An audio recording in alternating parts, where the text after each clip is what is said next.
Hello guys, तर स्वागत आहे तुमचं खानदेशी तडकामध्ये. सो आज आपण बनवणार आहोत महाराष्ट्रीयन स्टाईल झणझणीत चना मसाला.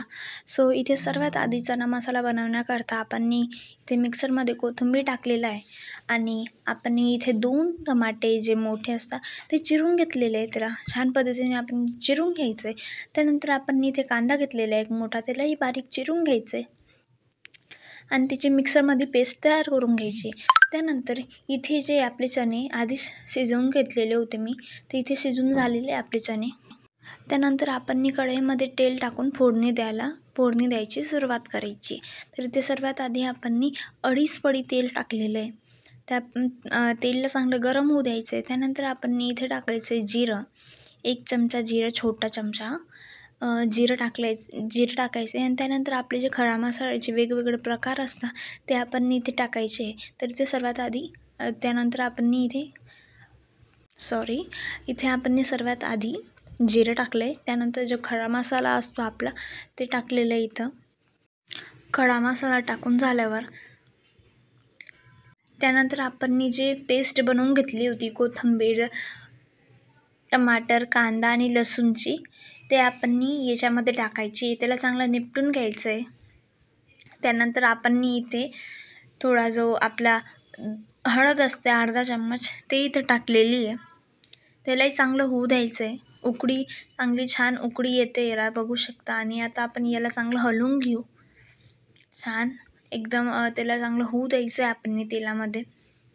त्यानंतर आपण इथे टाकलं आहे, इथे आपण चना मसाला टाकलेला आहे. चना मसाला टाकल्यानंतर आपण याला चांगलं हलवून घ्यायचं आहे. त्यानंतर आपण इथे लाल मिर्च पावडर टाकायची आहे. तर त्यालाही चांगलं होऊ द्यायचं आहे. लाल मिर्च पावडर टाकल्यानंतर आपण या पेस्टला चांगलं हलवायचं आहे आणि याला चांगलं तेलामध्ये होऊ द्यायचं आहे. तर आजचा हा चना मसाला बनवण्याचा निमित्त हा होता की माझी ताई येणार होती आणि तिला माझ्या हातचा चना मसाला खूप आवडतो. म्हटलं तुमच्यासोबत शेअर करावं, तर म्हणून मी आज हा चना मसाला बनवला आहे आणि तुमच्यासोबतही मी शेअर करत आहे. तर तुम्ही बघू शकता की आपला जो मसाला आहे तो चांगला तेलामध्ये आपण परतून घेतलेला आहे. त्याला चांगलं आपण हलवून घेतलेलं आहे. 2-3 मिनटाकरता आपण त्याला तेलामध्ये होऊ दिलेला आहे. त्यानंतर आपला जो चाट मसाला असतो तो इथे मी टाकलेला आहे. चाट मसाला हे तुमच्यावर आहे, तुम्हाला टाकायचं आहे की नाही. पण चाट मसाला टाकल्यावर त्या मसाल्याची टेस्ट जरा वेगळी येते. त्यामुळे इथे आपण थोडासा चाट मसाला यूज केलेला आहे. आणि आपण जे कुकरमध्ये चना शिजवून घेतलेले होते ते आपण यामध्ये टाकून द्यायचे आणि याला चांगलं परतून घ्यायचं आहे.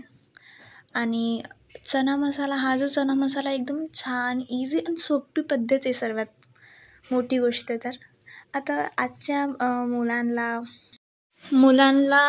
सर्वात जास्त हे असं चटपटं असं खावं वाटतं. त्यामुळे ही रेसिपी मी आज तुमच्यासोबत शेअर केलेली आहे.